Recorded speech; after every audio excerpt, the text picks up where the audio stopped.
The first team for this challenge 3 is 3Nest, and this team proposes to use a purely data-driven approach with state-of-the-art geospatial analysis libraries, creating a unique algorithm to analyze real data and gather conclusions. I mean, this sounds really interesting, but let's see what Fran, Gerard, and Eugenie, the team members, tell us about this project. The floor is yours. Thank you very much. Let me share the screen so I can share the presentation. Perfect. Let's go. Okay. Thank you. So good morning, everyone. My name is Art Aleman, and I'm one of the team members of 3Nest. And as you said, we are presenting our solution for Challenge 3. We have focused mainly on the cyclist problem in Barcelona. So now I'm going to tell you a little bit more about the overview of the presentation and my teammate. Okay, so next slide, please. Okay, so the team members are Eugenie, who is an industrial engineer, Fran, who's a telecoms engineer, and me, and I am also a telecoms engineer. This is a little bit of background of our career. So next slide, please. This is the overview of the presentation. So apart from presenting the team, first we're going to explain you the logic behind our solution, the solution trade-off, sorry. Then we're going to explain you more about the technical details of the proposal. And then we're going to share you a little bit of the web application that we have implemented for this hackathon. And in the last part of the presentation, we're going to tell you more about the theoretical proposal that we have created with regarding the new bike lanes in Barcelona. And to sum up, finally, we're going to explain you the cost breakdown of our solution in order to show more about the benefits of our solution compared with others. Okay, so now Fran is going to explain you the solutions trade-off. Fran? Maybe Fran is not here. You're mute. Fran. Yeah, sorry about that. Good morning, everyone. I was saying that usually, as far as we're concerned, whenever a new bike lane is proposed, it's usually urban planning studios which do all the work. And this is usually like a high cost work, which lasts a few months. And then at the end, you get a project which is ready for construction. What we've done, on the other hand, is a data-driven review and expansion of the current state of the bike network. And it has a lower cost, is easily scalable, and most important, easily reproducible. Here we've done it for Barcelona, but with the same data, it can very quickly be done for any other city. The small drawback is that at the end of it, it would require an extra step of urban planning to say, hey, these are the coordinates for the bike lanes.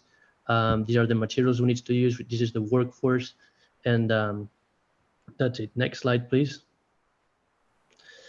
So we've done two things here. First of all, we've built a web application to easily interact with not only the data sets that the Citython has provided, but this combined with other data sets and slightly processed.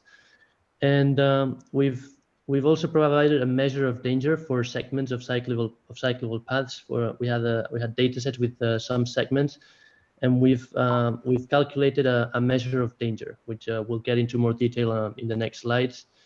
And for the new bike lanes, we've made a theoretical proposal. We haven't done a precise kilometer by kilometer proposal, but we've searched for key areas where we, according to some hypotheses, thought it would be necessary to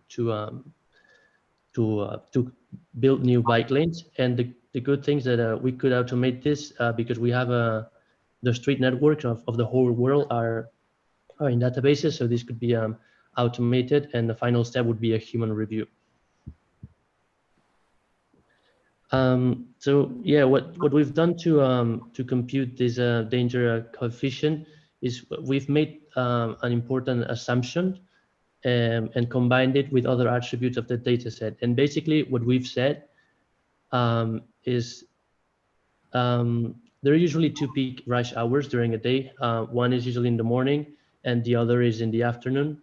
And we have basically modeled these as a linear combination of two Gaussians. It's a simple model, but it worked effectively for the amount of time we had. And we've modeled the weight and the weight of the Gaussians with the attributes. And basically our assumption is the following: if a cyclist is riding at peak hour or close to peak hour, he's much more prone to danger or accidents than if he's doing so at 3 in the morning or at hours when the intensity of traffic is much lower. Finally, we've normalized this from 0 to 10, and we've used this danger coefficient to find insights about Barcelona, which areas are dangerous, and give people the ability to look for these areas and say, hey, like I'm gonna avoid this corner, for example, because it's dangerous for me. Okay, now I'm going to explain you a little bit more about the web application. So first of all, we can filter a little bit of the how are we going to analyze the data that we have gathered. So first of all, we can set a start and end date for the data, and then we can filter for the neighborhood that we have in Barcelona. And finally, we can set a minimum danger coefficient that we want to see later on the map. Once we have the map and we can see, we can view it, we can filter different layers. First of all, we can filter if we want a Google satellite map of the world, and if we want a normal maps filter layer. Then we can also see the bike lanes that there are already built in Barcelona, and also the cycle paths in Barcelona. Then we can see the cyclist segments that you gave us from the volume, the cyclist volume, and also the cycle path candidates, which is the difference between all the whole city network and minus the current bike lanes and the current cycle paths. So those lanes where we can build new bike lanes. And then we can see we have from the cyclist volume, we have created hexagons of the city of Barcelona, where we can see the volume in each hexagon, and now we're going to see it. And also we have done this for the cyclist accidents. So in each hexagon, we can see the danger coefficient for that specific hexagon, which is it's not quite big, but it covers some space. And also we can see a heat map of the cycling accidents, so we can see where on which areas there are the most cyclist accidents. So instead of watching the screenshots, we're going to do it directly from the web page. So now right now I'm just gonna select all neighborhoods, the start date, which is the default, which covers all the data, and the danger coefficient will go into 0. So we run, we see the map. We can also, well, we'll go into it later, but we can also see the table of the data set and download it for post analysis or something else. And now we're going to see that later, but yeah. So it lasts a little bit because of the amount of data that we have gathered. So, well, this is, now we have selected the Google Maps, but we can also select the Google Satellite map. Now we're gonna leave the Google Maps. So we have here the cycling accidents depending on the danger coefficient, okay? So we have, for example, here, a big coefficient, and the rest of the map, well, it's pretty regular. We can also see this with the hexagons, and for example, this is neighborhood Gracian, and this hexagon in concrete has a danger coefficient of 1.96, which is low, but for example here in Ciutat Bella is 7.58. This depending on the algorithm that we have created. Also here we can see the volume in the whole city. And we can also see the bike lanes, also the cycle paths, and the you will see the cycle candidates. It was a little bit difficult. Once you will see that later, but it was a little bit difficult to remove all those lines that are already bike lanes or cycle paths. So if you want to see exactly which are the cycle candidates, it's the ones that remain in blue color. So this would be the cycling candidates, and then we can see with the heat map those places that are more dangerous, and then there should be the new bike lanes. So, and just to finish this, once you have here the analysis filter, you can see also the table, and you can download it as CSV, and just you have to download it here. Okay. Going back to the presentation, these are the screenshots that we have already set. And now I give my turn back to Fran. Yes. So basically, the criteria for the new bike lanes proposal is simple. We have to see which streets have higher danger coefficients and don't have bike lanes. We have to see which streets don't have accidents, have a high volume, and don't have a bike lanes. It's also important in the case of Barcelona to see which streets have bathing stations and do not have bike lanes or cycle paths, because it would be very interesting to build bike lanes in those areas. And also look for public bike racks that don't have bike lanes or cycle paths. And finally, doing all this, being very aware of how the current bike network is placed and how we can integrate it. And that's it for the new bike lanes proposal part.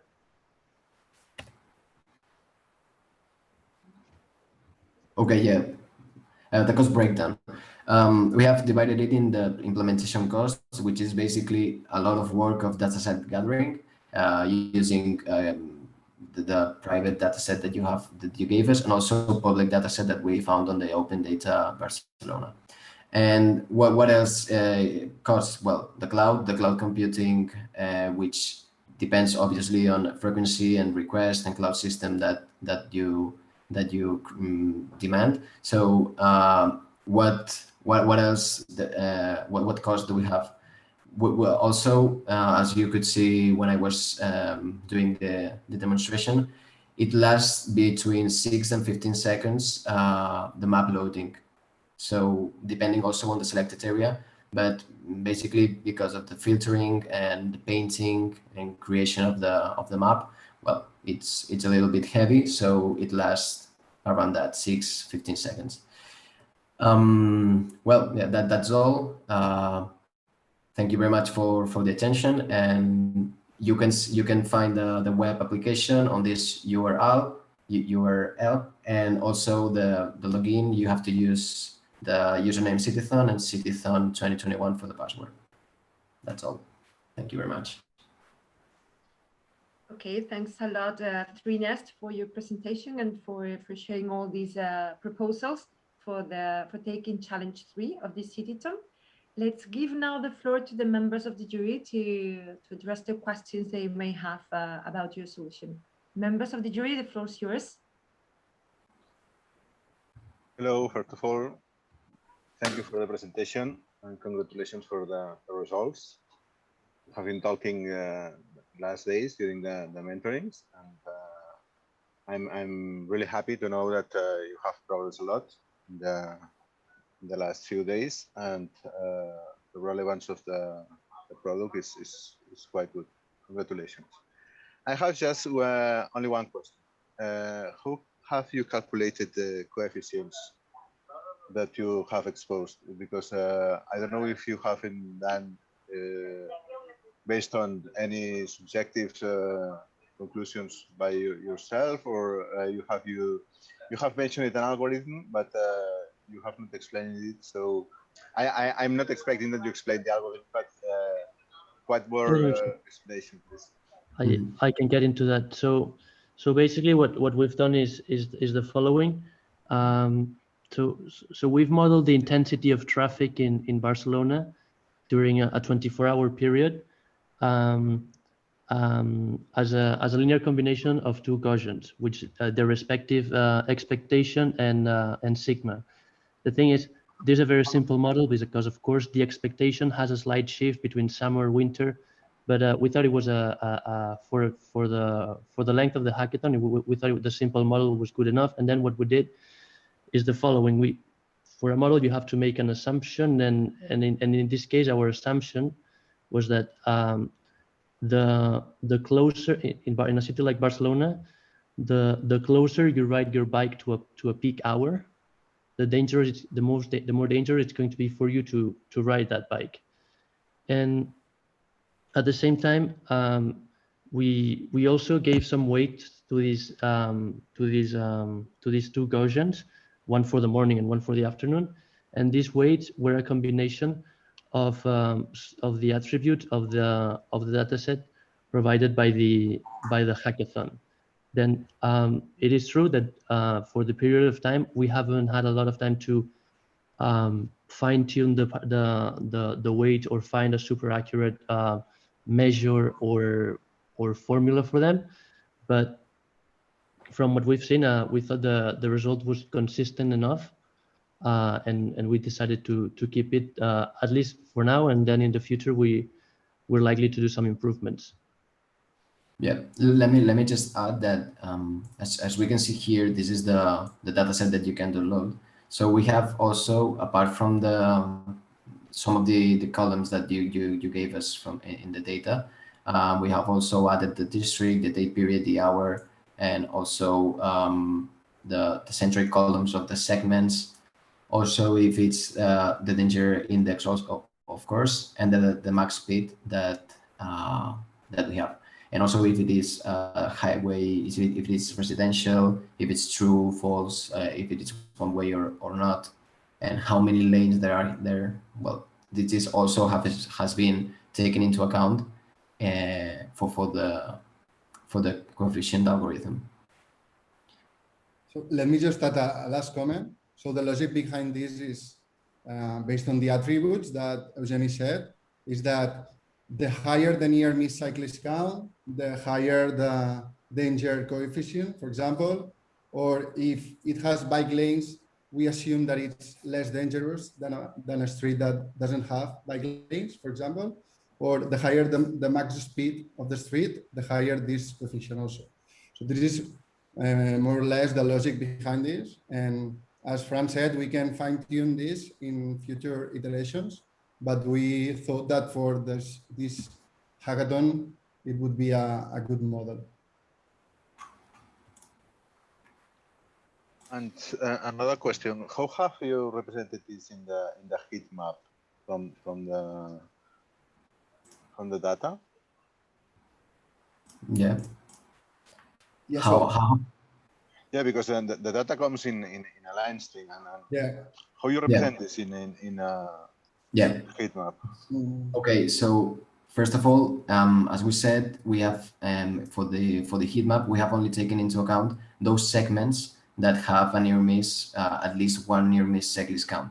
So if we have a near miss cyclist count, we have just one segment ID, and that segment ID is directly related to a line string, and that line string can have a centroid point of that line string. And from a point, we can have the longitude and latitude of that point, and then we can create the heat map. Of course, it's not ultra detailed exactly where has the near miss cyclist has taken place, but we had the line, and we had to, for example, this point is the center point of the line string of the segment that happened where happened the near miss.